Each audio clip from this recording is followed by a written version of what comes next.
சிறுமை நீங்கும், சிறுமை மறைந்து போகும். கர்த்தர் கொடுத்த அந்த வசனத்தில் நீங்கள் பார்ப்பீர்கள்னு சொன்னால், அவர் தீர்க்க தரிசனமாய் சொன்னதான காரியம் அல்லது வாக்குத்தத்தமாய் சொன்னதான ஒரு காரியம், அவருக்கு காத்திருக்கிறவர்கள் உடைய சிறுமை ஒரு நாள் நிச்சயமாக நீங்கும் என்று ஆண்டவர் சொன்னார். அப்படினால் சிறுமை நீங்கும், காத்திருப்போம், செவி கொடுப்போம். அப்படின்னா என்ன அர்த்தம்னா, ஒரு இடைப்பட்ட நிச்சயமாக காலம் ஒன்று உண்டு, நம்முடைய சிறுமை நீங்குகிறதான ஒரு காலம். அப்போ இந்த காத்திருக்கிறதான அந்த நாட்கள் நம்பிக்கையோடு கூட தேவ சமூகத்திலே நம்ம காத்திருக்க வேண்டும். அந்த நாட்களிலே நம்ம செவி கொடுக்கிறவர்களாய் காணப்பட வேண்டும். செவி கொடுக்கறதுனா என்ன? ஆங்கிலத்தில் லேட்டஸ்ட் ஒபே அப்படின்னு நான் போட்டிருக்கேன். ஏன் தெரியுமா? நான் செக் பண்ணி பார்த்தேன் பைபிளில். செவி கொடுத்தல் அப்படின்றதான அந்த வார்த்தை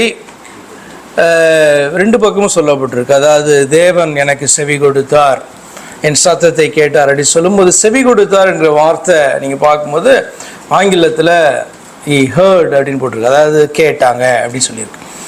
அதே பார்த்தீங்க அப்படின்னு சொன்னால், கர்த்தர் நம்மை பார்த்து எனக்கு செவி கொடுங்கள் அப்படின்னு சொல்லும்போது அந்த இடத்துல ஒபே மை கமாண்ட்ஸ், ஒபே அப்படின்னு ஆண்டவர் சொல்லுகிறதாய் காணப்படும். இப்போ தமிழில் செவி கொடுப்போம் அப்படின்னு சொல்லும் பொழுது, தேவனுடைய வார்த்தைக்கு செவி கொடுப்போம் அப்படின்னு சொல்லும் பொழுது அது எதை குறிக்கிறதுனா, நம்ம கீழ்ப்படுகிறதை அது குறிக்கிறது. ஹல்லேலூயா. அப்போ முக்கியமான காரியம் என்னன்னா, கர்த்தர் நம்முடைய சிறுமையை மாற்றுவார். ஆனால் காத்திருக்கிற அந்த நாட்களிலே நம்ம நம்பிக்கையோடு கூட காத்திருக்க வேண்டும். ஏன்னா காத்திருக்கிற நாட்கள் நம்பிக்கை அப்படியே குறையும்.